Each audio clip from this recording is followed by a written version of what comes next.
dengan saya PS John George Nicholas dalam program Gempa yang adalah singkatan dari Gerakan Meneliti Penulisan Alkitab. Jadi saudara, yang lalu kita pelajari tentang syarat untuk masuk dalam kerajaan sorga yang adalah dilahirkan kembali. Dan dilahirkan kembali itu kita telah pelajari bahwa dia berhubungan dengan iman kepada Yesus Kristus. Karena itu adalah syarat mutlak bagi siapapun untuk menuju kepada janji Tuhan yang kekal.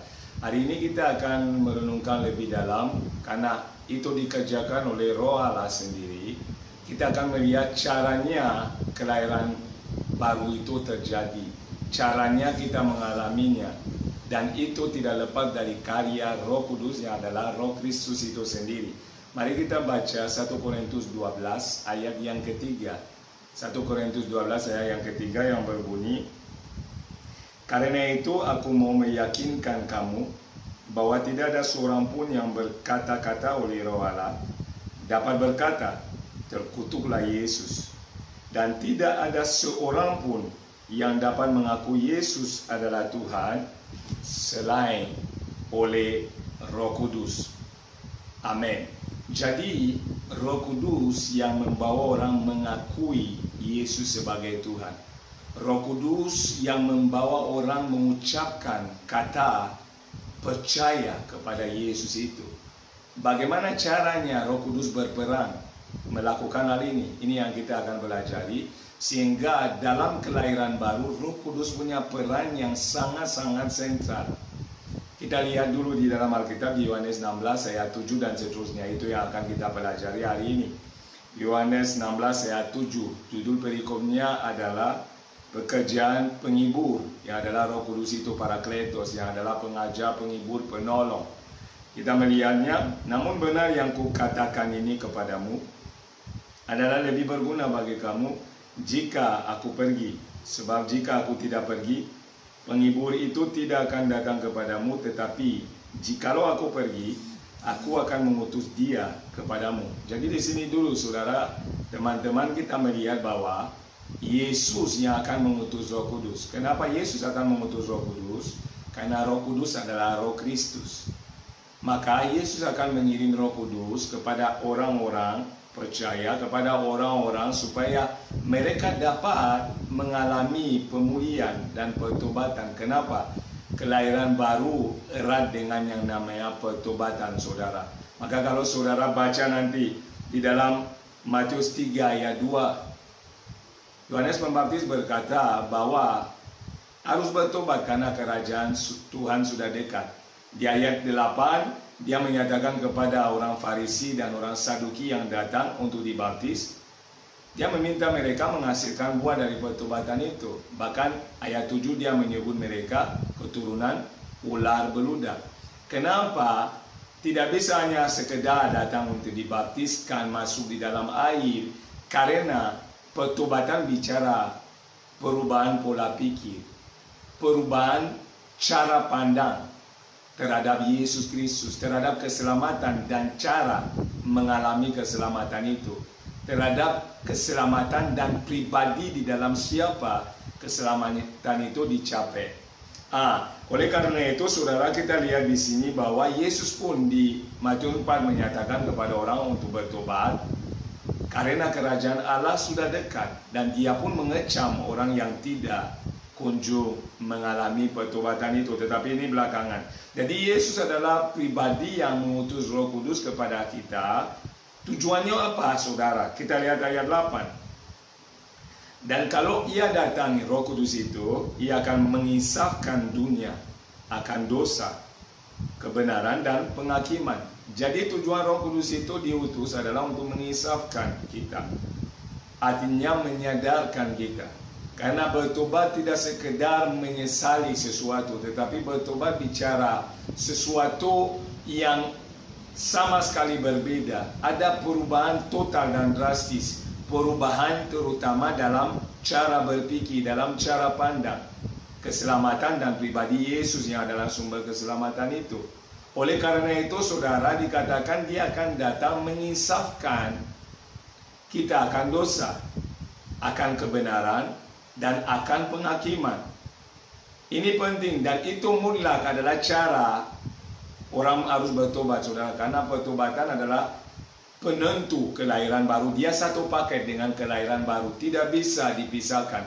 Oleh karena itu orang yang bertobat pasti ada buah pertobatannya. Seperti tadi di dalam Matius itu yang kita baca 3 ayat yang ke-8. Ada buah pertobatan yang nyata harus ditampilkan. Oleh karena itu saudara, gimana caranya mengisahkan akan dosa? Maksudnya apa sih? Kita lihat ayat 9. Akan dosa karena mereka tetap tidak percaya kepadaku. Akan dosa karena mereka tetap tidak percaya kepadaku. Ku di sini bicara tentang Yesus. Jadi orang, kenapa Roh Kudus harus datang mengisahkan akan dosa? Karena mereka tidak percaya kepada Yesus sebagai Tuhan dan Juru Selamat itu. Oleh karena itu karya Yesus, karya penebusan tidak berlaku atas mereka, sehingga Roh itu yang harus mengingatkan, menyadarkan mereka bahwa selama mereka belum terima Yesus, mereka tetap dalam dosa mereka. Maka Yesus berkata, karena mereka tidak percaya bahwa aku adalah Dia, mereka tetap dalam dosa mereka. Jadi Roh itu datang menginsafkan, menyadarkan seseorang akan dosanya yang masih berlaku atas dirinya. Dan kalau dosa masih berlaku, saudara dan saya tidak mungkin ada bagian dalam kerajaan sorga. Karena untuk masuk ke sana, saudara harus diampuni dosanya. Dan pengampunan dosa hanya ada dalam korban Yesus Kristus dan iman kepadanya, saudara. Oleh karena itu, Roh itu membawa saudara untuk menyadari bahwa dosa saudara di luar Yesus tidak mungkin lepas dan tetap mengikat. Jadi dia datang dan itu karya Roh Kudus, itu pekerjaan Roh Kudus. Maka Roh Kudus punya peran yang penting dalam pertobatan seseorang dan kelahiran barunya. Yang kedua dikatakan di sini, akan kebenaran, ayat 10. Karena aku pergi kepada Bapa dan kamu tidak melihat aku lagi. Jadi dia mengisahkan akan kebenaran. Dia menyadarkan akan kebenaran. Siapakah kebenaran itu? Bukankah kebenaran adalah pribadi Yesus itu sendiri? Dia berkata, akulah jalan dan kebenaran dan hidup. Yohanes 14 ayat 6, ayat yang terkenal. Jadi dia adalah kebenaran dan kebenarannya telah terbukti melalui karyanya dan perbuatannya. Sehingga saudara, fungsi Roh Kudus adalah membawa kita untuk sadar bahwa Yesus itulah adalah kebenaran atau sumber kebenaran yang akan membenarkan kita. Di luar Yesus tidak ada yang dapat dibenarkan. Di luar Yesus tidak ada manusia yang benar. Karena Dia yang benar dan melalui Dialah kita dibenarkan. Dan Roh Kudus itulah yang akan membawa saudara dan saya menyadari bahwa Yesus adalah kebenaran atau jalan satu-satunya untuk menuju surga. Sehingga saudara dan saya akan diubahkan pola pikirnya. Saudara tidak akan mungkin cari kebenaran dengan usaha saudara sendiri. Saudara tidak mungkin akan berusaha dengan kemampuan saudara sendiri. Karena saudara tahu dan sangat tahu bahwa hanya Yesus yang dapat membenarkan saudara. Dan hanya melalui Yesus saudara dapat mencapai surga yang kita semua impikan. Itulah tugas Roh Kudus dalam kelahiran baru dan pertobatan.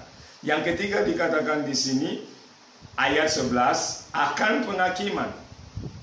Karena penguasa dunia ini telah dihukum. Kenapa penghakiman? Karena saudara, penguasa dunia ini adalah setan iblis itu sudah dihakimi melalui karya Kristus. Maka dikatakan Yesus telah mengalahkan maut, telah mengalahkan kuasa kegelapan dan semua. Oleh karena itu, saudara, Roh Kudus akan datang menyadari kita bahwa penghakiman berlaku atas mereka yang tidak dibenarkan. Penghakiman atas mereka yang tidak dibenarkan akan sama seperti penguasa dunia ini yang sudah dihukum. Kalau, ingat baik-baik catat ini, kalau mereka tidak percaya kepada Yesus, kalau mereka tidak mengubah cara pandang mereka terhadap Yesus, kalau mereka tidak menolak Yesus terus-menerus, Maka fungsi Roh Kudus adalah membawa orang itu sadar akan dosa, bahwa mereka adalah orang berdosa, dan karena mereka adalah orang berdosa pasti dia dihukum. Karena upah dosa adalah maut. Roma 6 ayat 23. Oleh karena itu saudara, mereka akan mengubahkan cara pandang mereka terhadap cara untuk mencapai keselamatan, bahwa terbatas dengan cara mereka, dengan usaha mereka, sehingga mereka perlu dibenarkan. Dan yang membenarkan adalah kebenaran itu sendiri. Kebenaran itu adalah Yesus. Maka Roh Kudus akan mengisahkan mereka, menyadarkan mereka bahwa Yesuslah kebenaran. Yesuslah adalah pribadi yang membenarkan. Yesuslah adalah satu-satunya jalan di mana saudara dan saya dapat mencapai surga. Itu adalah perubahan pola pikir yang total. Pandangan terhadap Yesus berubah secara sempurna, sehingga hanya Yesus yang akan diandalkan. Mereka sadar mereka butuh juru selamat. Kenapa? Dengan cara mereka dan usaha mereka, mereka tidak dapat diselamatkan. Mereka akan butuh pribadi yang menyelamatkan, yang tidak lain adalah Yesus sendiri. Oleh karena itu, yang ketiga, mereka akan disadari akan penghakiman. Karena tidak ada orang yang mau dihakimi, tidak ada orang yang mau masuk neraka. Seperti iblis telah dihakimi sudah oleh karya Yesus, maka tidak ada cara lain, mereka harus pindah dari mengandalkan diri, mulai mengandalkan Tuhan. Dari percaya kepada yang lain, percaya kepada Yesus. Maka penting sekali saudara perhatikan ayat yang ke-9. Akan dosa karena mereka tetap tidak percaya kepadaku. Jadi percaya kepada Yesus adalah bukti seseorang telah bertobat. Dia berubah pola pikirnya, dia berubah cara pandangnya, dan dia menyadari bahwa dia butuh Yesus dalam segala hal.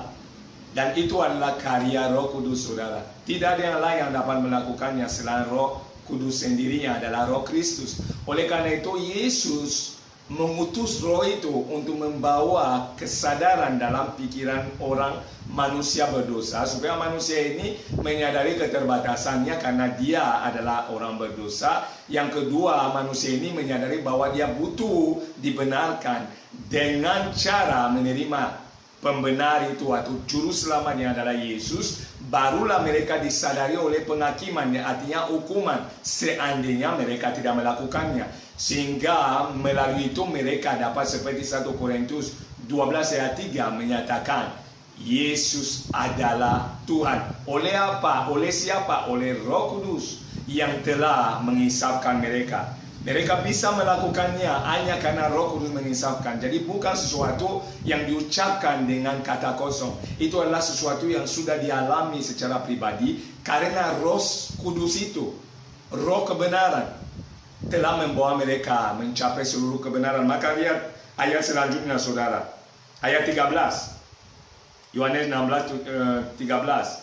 Tetapi apabila ia datang, yaitu Roh kebenaran, Roh Kudus itu, ia akan memimpin kamu ke dalam seluruh kebenaran, sebab ia tidak akan berkata-kata dari dirinya sendiri, tetapi segala sesuatu yang didengarnya lah, itulah yang akan dikatakannya, dan ia akan memberitakan kepadamu hal-hal yang akan datang. Jadi Roh Kudus yang adalah Roh kebenaran, yang adalah Roh Kristus, karena Roh Kristus adalah kebenaran itu, akan membawa saudara dan saya dalam segala kebenaran, seluruh kebenaran. Dan seluruh kebenaran itu ada di dalam Kristus Yesus, karena Yesus adalah kebenaran itu. Jadi fungsinya Roh Kudus akan membuat saudara menemukan pribadi yang membenarkan saudara, pribadi yang menebus saudara, pribadi yang membawa saudara mengakses janji Allah yang adalah sorga. Inilah fungsi Roh Kudus yang mendatangkan kelahiran baru atas saudara melalui pertobatan yang sungguh-sungguh, dengan mengisapkan akan dosa, mengisapkan akan kebenaran, mengisapkan akan penghakiman. Sehingga di ayat 14 dikatakan, ia akan memuliakan aku. Roh Kudus akan memuliakan Yesus, sebab ia akan memberitakan kepadamu apa yang diterimanya daripadaku. Jadi Roh Kudus akan memuliakan Yesus, karena Roh Kudus adalah Roh Kristus. Jadi dia akan memuliakan pribadi Yesus. Dia akan menyampaikan apa yang Yesus sampaikan. Dia akan membawa saudara kepada kehendak Allah yang sempurna. Dia akan membawa saudara mencapai rencana dan tujuan ilahi adalah keselamatan atau surga itu. Jadi kesimpulannya apa saudara buat kita? Roh Kuduslah yang berperan dalam keselamatan yang saudara dan saya alami. Karya Yesus sudah sempurna terjadi di kayu salib bagi semua manusia. Tetapi untuk bisa mengakses tujuan karya itu yang adalah keselamatan, manusia perlu lahir kembali. Dan lahir kembali adalah satu-satunya cara dan jalan.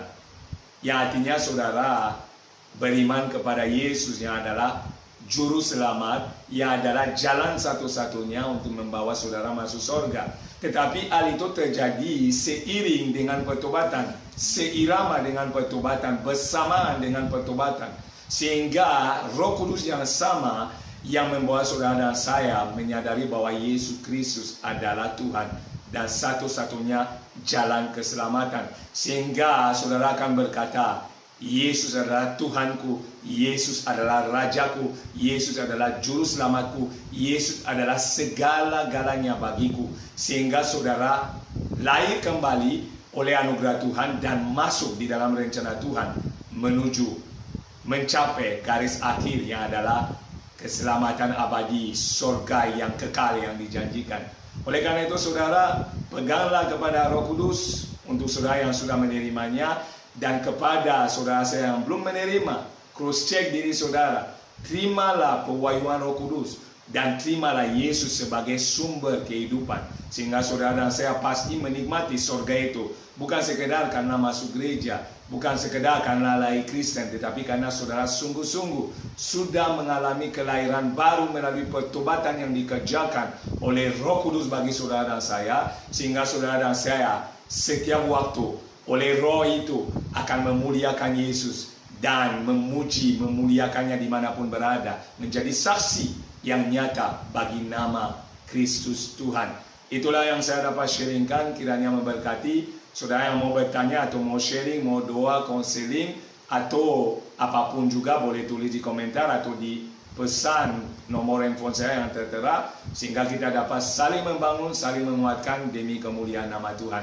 Saya katakan shalom, tetap meneliti firman, dan haus dan lapar akan kebenaran, sebab kebenaranlah yang memerdekakan kita. Di dalam nama Yesus saya katakan shalom.